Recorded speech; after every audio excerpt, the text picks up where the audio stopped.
This program seeks to uplift, empower, and enhance the spiritual comprehension of this generation and beyond, one episode at a time. Sit back, relax, and be blessed. Thank you.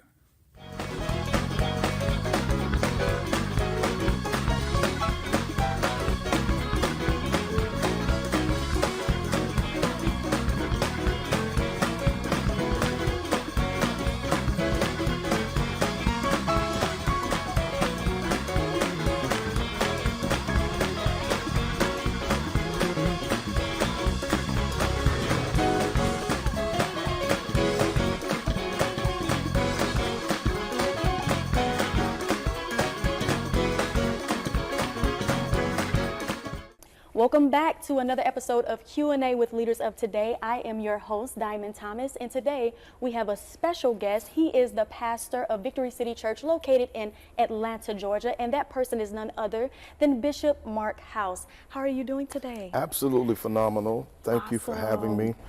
This is an honor to be here today. Absolutely. Well, I am on assignment and I am here in Atlanta, Georgia with you, and it is such a blessing to be with you on today. And I just came to ask you a couple of questions so that we could continue to bridge the gap. So thank you so much for being here with us today. Thank you again.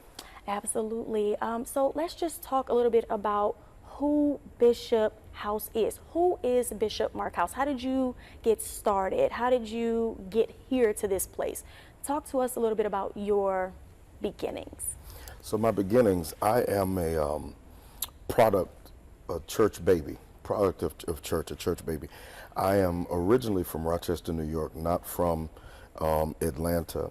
And my beginnings come from my grandparents, my parents. I grew up in church, Bible Way Healing Temple in Rochester, New York. My grandmother, Bishop Eula Nelson, was my pastor. And the first person that I saw operate and flow in the prophetic and things like that. So from there, serving in every capacity in the church.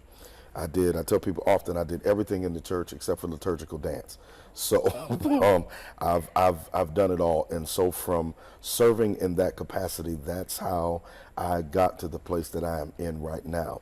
Now, the strategic step of God to get me to Georgia was by way of a passion. So my passion in policing, he used it to, I say, bamboozle me into coming into this state because I would have never left home.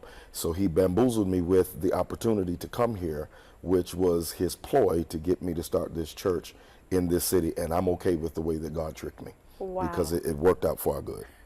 It sounds like it did because it brought you here to this place, and I mean, you are prospering better than ever before. So God definitely had a plan and he's following through with that. So you say your grandmother, so talk to us a little bit more about that concerning your influences. So along with your grandmother, who were some of your influences growing up?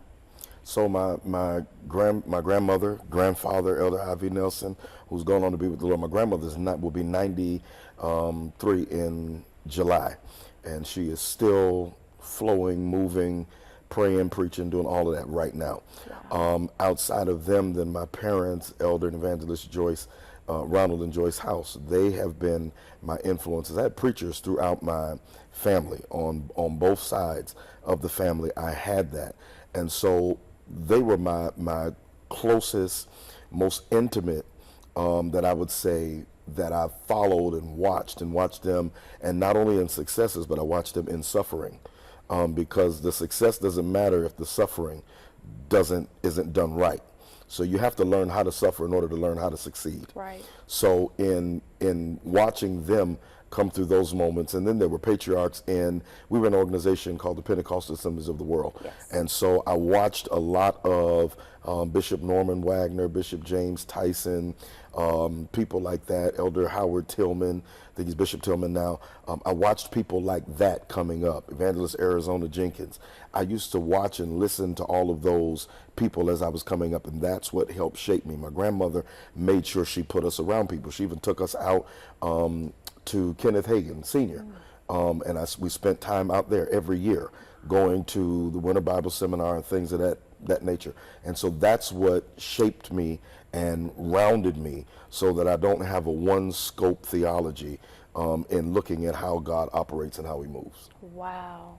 That is very, very powerful. So it seems like your upbringing was already filled with the prophetic, already filled with great installation, things going in you and, things happening in you that were molding you to get to this place. So talk to us a little bit about once you started to grab a hold of ministry and how you knew, okay, this is the calling on my life, this is what I'm getting ready to step into, and when you came to Atlanta.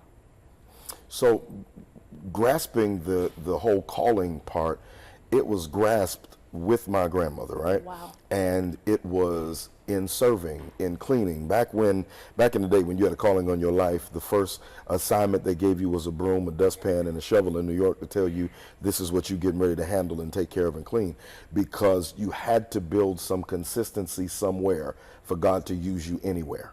Right. Okay, so with that being said, the way that it worked, you wouldn't grasp a microphone until you could grab serving, Yes. serving other people. You couldn't do it until you could keep you together, until you had some discipline, till you mastered forgiveness. You couldn't go into the preaching. So the preaching aspect came along later, but she sharpened every other skill before that, so that the preaching would last. Because there are some people who are gifted, but there are too many holes in the character. Yep. And because of that, the gifts ooze out of the character, and the two of them don't blend. Wow. So coming here, I think I was maybe 2 years in down here, and then God said, I want you to plant the church here. So I immediately called my grandmother. Was like, I don't know what this is, but I've been rebuking the devil because I wanted to go back home. I was only going to come here for 3 years and go back home and be the chief of police. That was that's what I was going to do. And God had other plans. He wanted me to plant this church, and I'm glad that I listened, because looking at the lives that have been saved, the miracles that God has worked, I'm in the right place at the right time. And often the right place feels wrong when you have a desire to do something that pleases you. But our ultimate desire is to please God. Gotcha.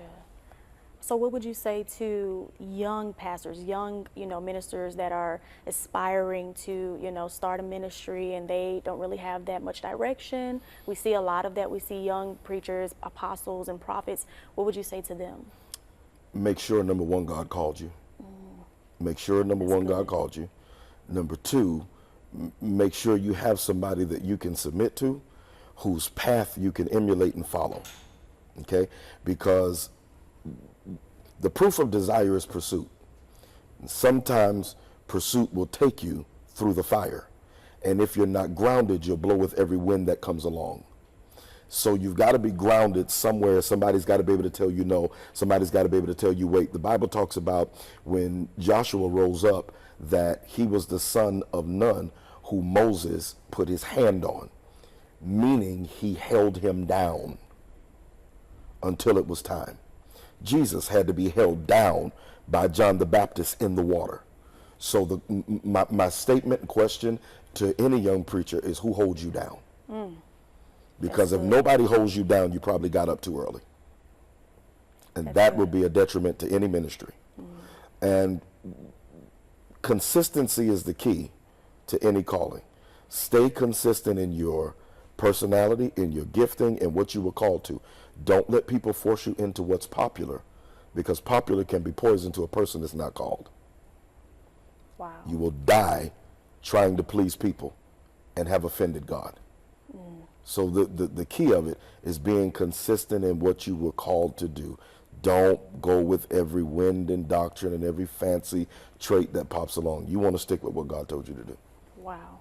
So when it comes to the prophetic, which we know that, you're very gifted in, we have a lot of people that are, discovering themselves in that area, or, feeling that they are prophetic, or, going through those emotions. So how did you know when you were coming into the prophetic, okay, I have the gift of prophecy, or, that you walked in the office of a prophet? So I didn't know at first. It took somebody over me to tell me what it was. Wow. Because if you know, then you probably aren't called. This is so good. The steps of a good man are ordered by God, but not explained by God. So what God does is he walks you through different stages and tests and moments to sharpen a gift that's in you. But you don't normally find out who you are until you find out who you are not. That's good. The two have to separate. Yeah. And so it was, again, with my grandmother. I didn't understand what was happening. I remember as a young child going to a funeral. It was my great-grandmother's funeral I went to. We go in, I look in the coffin, and I don't see my great-grandmother. I see a woman that's alive. And I asked my mother, what is this? Because I don't see Grandma. That's not who I see. And I told her who I saw. Well, I didn't understand it, and I said, no, that's not who that was. I was a kid. I couldn't make out what was happening. So I'm talking to my grandmother. She prayed with me. I'll never forget, prayed with me and didn't say anything else to me. Let it go. 2 weeks later, the lady I saw was laying in that casket. Wow. I was a kid then. But nobody put a definition to my discovery. And sometimes definition to discovery before development leads to disaster. So sometimes you got to have somebody with enough wisdom to be quiet until you're fully developed. And it was stages. It kept going from stage to stage. And me and her would have conversations about what I was feeling, what I was hearing, what I was writing. I would have stages. I didn't understand any of what it was. I didn't understand any of what it was until I got much, much, much, much older and got comfortable with where I was. Then the testing starts with the gift. Wow, the testing starts with the gift. There has to come a testing with the gift. Do you love the gift more than you love God? Because you can glamorize the gift and forget about God, and then God has to put the gift on ice. Wow. And then you're working within your own mental concept, thinking that it's God and it's not him. That's where disasters are formed. This is really good. This is blessing me. So in the prophetic, would you say that you see more of that today than when you were coming up? Yeah, much, much more, because the book of Judges is an interesting book. It said there was no king in Israel in those days, and every man did as he pleased or as was in his heart. And that's how I feel the church and the world is right now, is because they don't see the king. Everybody's doing what they want to. So I can go online and call myself an apostle, go online, call myself an evangelist, go online, call myself the archbishop if I want to, and who's going to challenge me? Because I have a right to feel. Well, that's the book of Judges. And I'm seeing a lot more of that now, that people don't have the discipline to wait, don't have the discipline to be sent, don't have the discipline to be rebuked, don't have the discipline to be restored. So we're putting cancer in a gift that is supposed to help us get to the next level in God. So that's where we are right now. So what do you see for the next generation right now? Well, the reason that I'm here, right, is as a bridge between two generations. If you ever watch this church, you'll see it's a multi-generational ministry. Absolutely. And so I didn't want the scripture to repeat itself, that there arose another generation that knew not the Lord. So there are people who know the callings but don't know the Lord. So what I see is that there are people like me who our assignment is to make sure that God doesn't skip a generation because they didn't know who he was. Right. Okay? So what has to happen is we've got to do what Samson did. We got to do what Samson did. Samson, when Delilah had his hair cut by the Philistines and he broke that vow, if you read that text, it said his hair began to grow. Now he couldn't see, but his hair began to grow. And what Samson did was called the kid to him and told the kid, take my hand and take me to the columns. I have the strength and the know-how if you put my hands on the columns.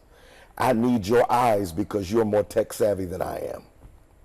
So what I see is two generations coming together to kill what the devil tried to take as the church's eyes. Wow. But it doesn't happen if we got generations at war. Yeah. What has to happen is the young and the old have to take hands together, go to the column knowing we're going to bring, because they were above him, we're going to bring the devil down. If you trust my hand, and I can trust your eyes. Because you think about it, most of my generation are above me. They're not really tech savvy. They don't know a lot of terms that go along with what's going on now. Right. And so we rebuke what we should embrace. Because of that, You need somebody who can take you to the column. He didn't speak, he didn't say anything.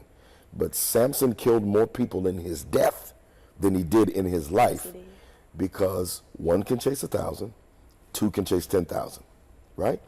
That's what happened. The generations coming together. So that's what I see. Because just a little while ago, there was a fight between the millennials and everybody else. That was the trick of the enemy, to separate us. A house divided cannot stand. Right. And then we had other doctrines to creep in, because we had itching ears teaching, reaching for teachers to bring them to ourselves to say what we like, Right. not what we need. So how many years have you been in ministry at Victory City? Woo! This is I think this is going on 19 years. 19 years. Pastor, So 19 years. in 19 years, what is the biggest difference that you've seen with the young people from then to now? And would you say that your message has changed or stayed the same concerning the prophetic and everything that you've been teaching? I think the message has stayed the same. My revelation has changed. Absolutely. And my revelation changes as the relationship change. Gotcha. So relationship changes revelation. Okay. So the deeper the relationship, the deeper the revelation. So God exceeds his own greatness, and the more you go, or the deeper you go, as the church used to say, into him, then the more revelation he'll give you. And so sometimes I'm shocked at what I see that I couldn't see because of what I didn't know. Wow. Okay. So with time, your vision has grown. With relationship. With relationship. Yeah, Okay. not with time. Break it down. Because a person can be in a place for 30 years and stay the same. That's good. But if the relationship deepens in a year, I'll have 30 years of wisdom from that spot that I'm in. Wow. So yeah, time doesn't matter. The relationship does. You could have been with God for a year. If this relationship is right, revelation is going to spring. I love it. I love that. So concerning the church and the ministry, you also have to balance, because when you step out of the church, you have your normal life. So how have you balanced that, and what things have you done in the community? Because I know you do a lot in the city of Atlanta. So talk to us about that. So here's my take on it. There is no balance with God. Everything is his way or no way, right? There is no balance with God.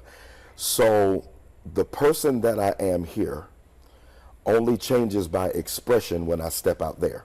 Good. Okay? So in here in the embassy, I can scream, I can run, I can do whatever. Out there, I have to show it by discipline, right? So when I get into the community, we feed people, clothe people, help and all of those kinds of things, then counseling down in the city of Atlanta.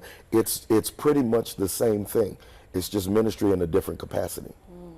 It's ministry in the marketplace, and in the marketplace you play by different rules. So when you play by different rules, in leaving here, the only thing that changes is my expression. Wow. Never my dedication, never my salvation. The only thing that changes is my expression. So I may praise them, just not as loud when I'm in their face. Right. But when I come to the embassy, I can do everything that I need to, because the embassy understands me. Yes. So if there's one message, because we know we have a lot of people that look up to you, what would the one message that you want them to know be? God is more real to me than you are sitting in that chair right there. And I can see you, but God is more real to me than you are sitting in that chair. I would tell them to practice a God consciousness, so that everywhere you are, you know God is, number one. Two, value the relationship you have with God, and put nothing and nobody in front of it or above it. Because when all else fails and when all else is gone, God is going to be the only factor that's still going to be standing right by you. Wow. So you don't put anything or anybody above that, ahead of it. And stay consistent to the call.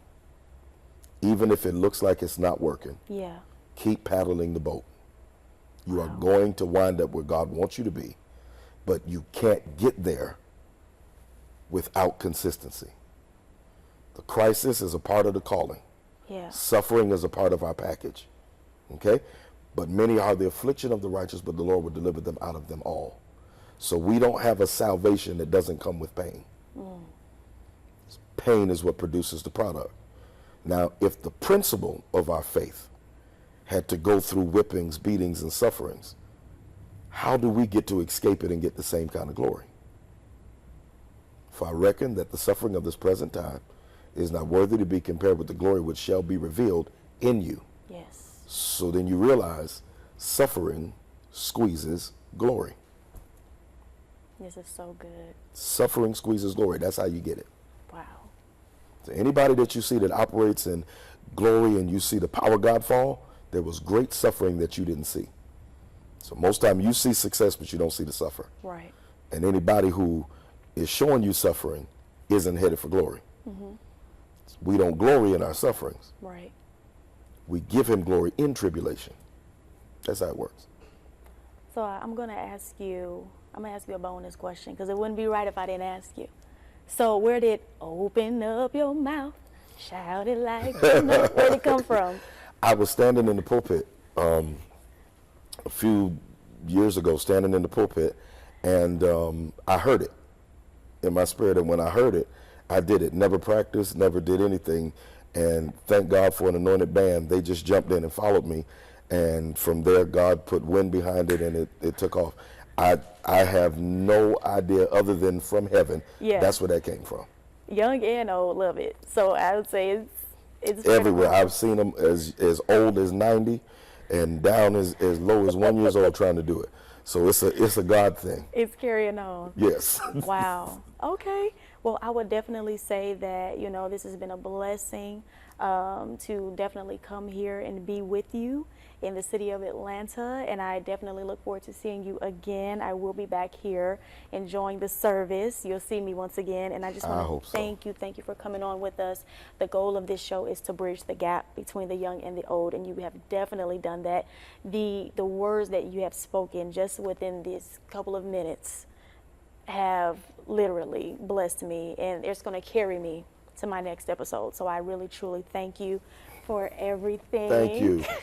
Thank you for having me. Absolutely. And guys, I know you guys asked me to ask, so what are the times of the services? 11:30 on Sunday morning, Okay.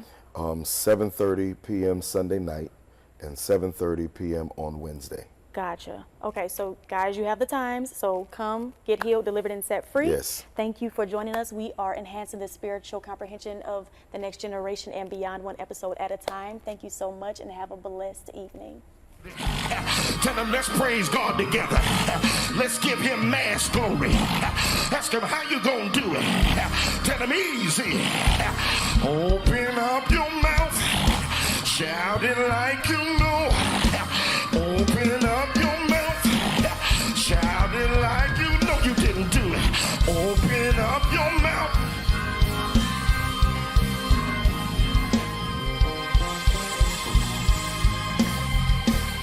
You didn't do it. Open up. Do it. Do it. Do it. You gotta do it. You gotta do it. So now you know. Oh. Shout now. 'Cause the worst is over. And the best is here. Shout like you turned it around. Shout it again.